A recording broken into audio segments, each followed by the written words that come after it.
Mrs. Harris closed the bathroom door and walked toward the student. Megan looked anxiously at her teacher.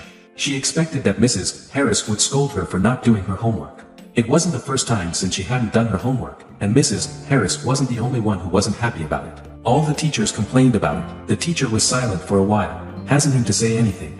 "I'll do better, Mrs. Harris, I promise. I just haven't had time. My athletic training takes too much of my time." The girl decided to break the silence. Mrs. Harris was shocked and wanted to object. Megan was unaware that Mrs. Harris had already talked to her coach, and he said the girl had given up training a long time ago.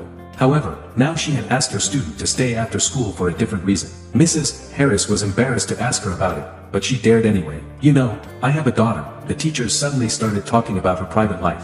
"She's your age, but she has some problems." Next, the woman took a deep breath and talked quickly as if she were afraid of being interrupted. She puzzled the schoolgirl with her confession.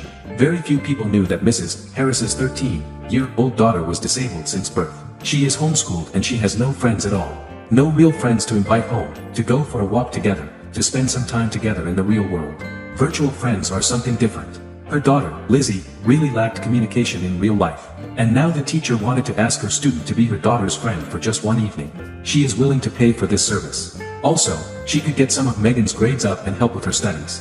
Mrs. Harris couldn't just tamper with all her grades. The other teachers and the principal would notice it, and they'd both get in trouble. But she was willing to help in any way she could. The student looked at her teacher in confusion. She didn't even know how to react. If someone else had asked her to do it, she would have said no, laughed, and told everyone about it. But it was her teacher. Mrs. Harris was an excellent teacher. The children loved and respected her. Besides, Megan didn't mind getting her grades up. She was having trouble with her studies, and her parents sometimes even scolded her. "I guess I could do it," the girl agreed uncertainly. "But my daughter Lizzie has a very bad temper," Mrs. Harris warned her. The teacher blushed.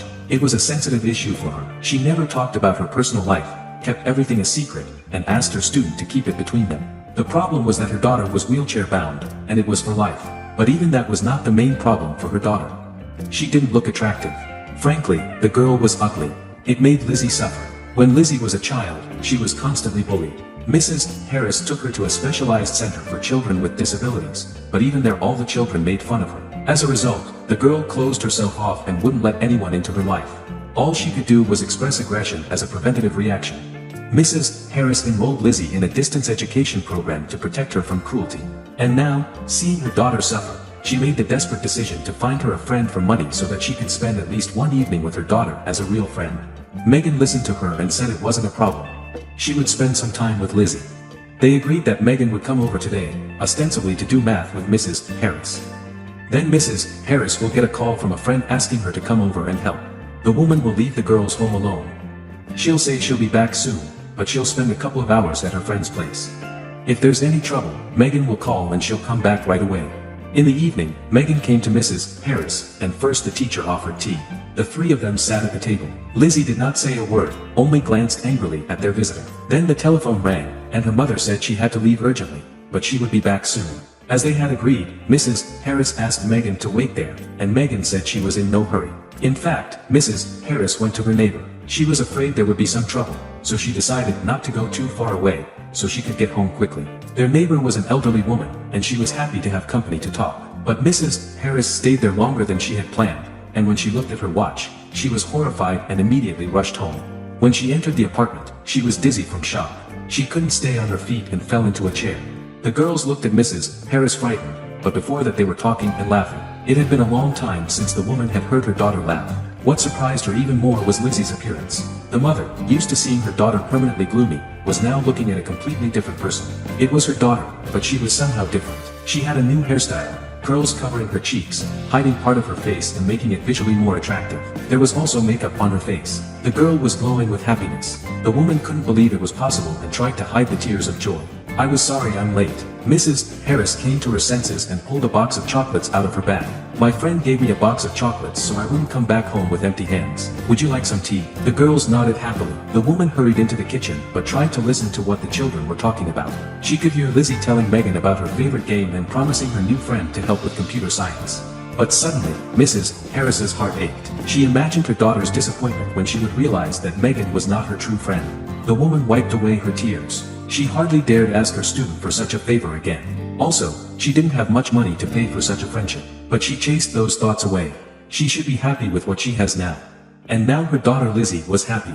Let this evening end well, and then she would figure out what to do next. As they sat at the table drinking tea, the teacher secretly glanced at her student. Mrs. Harris was afraid that Megan would not find common ground with Lizzie, and, on the contrary, might offend her. But now she realized that she was not mistaken in her choice, but she was ashamed that she had actually forced the girl to do it in order to be able to improve her bad grades. This idea had occurred to Mrs. Harris long ago, but there was little choice among the students. She thought about a student she could ask for such an unusual favor. There was one quiet, modest, straight, a student at school who would gladly agree, perhaps even without money. But Lizzie would hardly be willing to talk to her. She would rather offend her. The other students were gossiping, and Mrs. Harris was worried that they would tell everyone about it. The principal would find out, and she would be in big trouble. And Megan was a troublemaker, a bad-tempered but cheerful girl. And that's why the teacher chose her. Megan could fight back against Lizzie if she behaved aggressively, and at the same time, she wouldn't dare to hurt her daughter.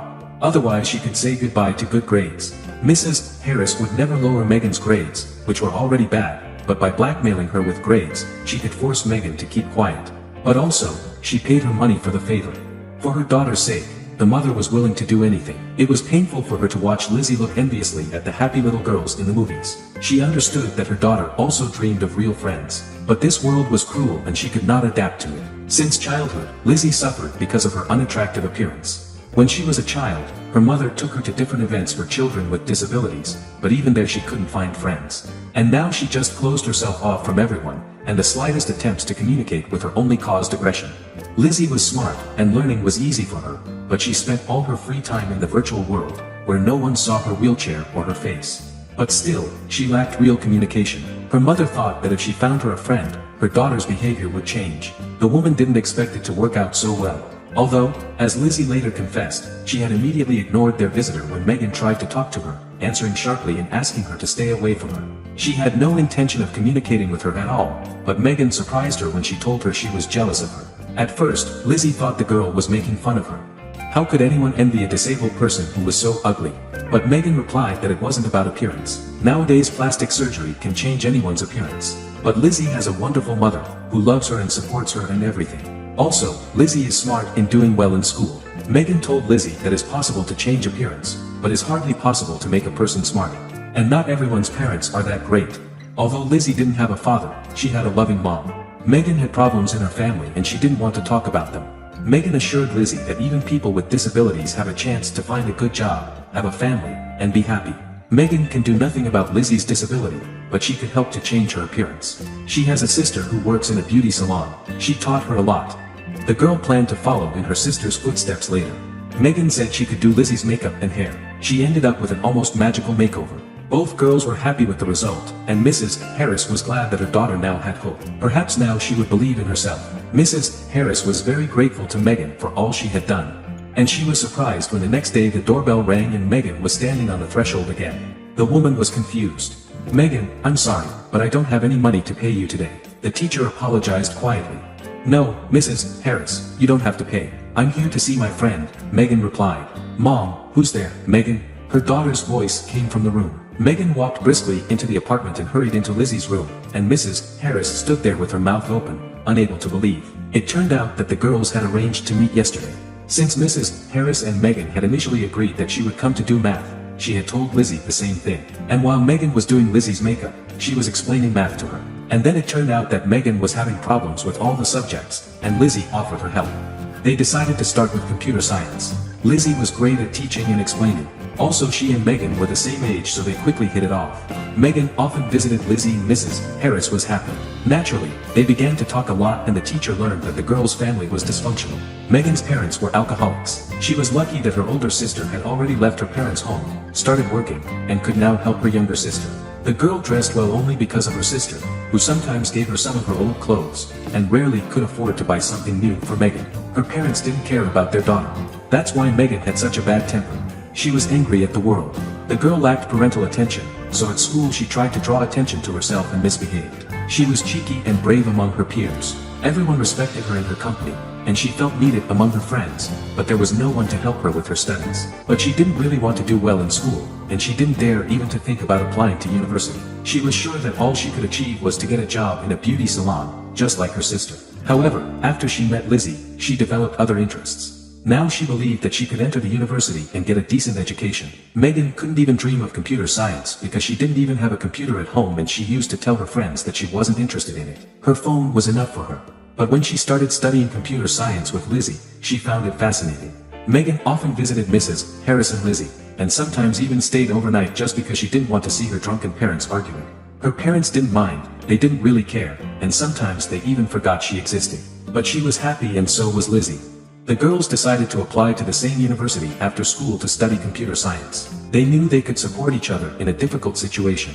That's how one timid teacher's request turned out to be the beginning of a true friendship between different, but somehow similar girls. They were both angry at the world, each for a different reason, but they helped each other to change.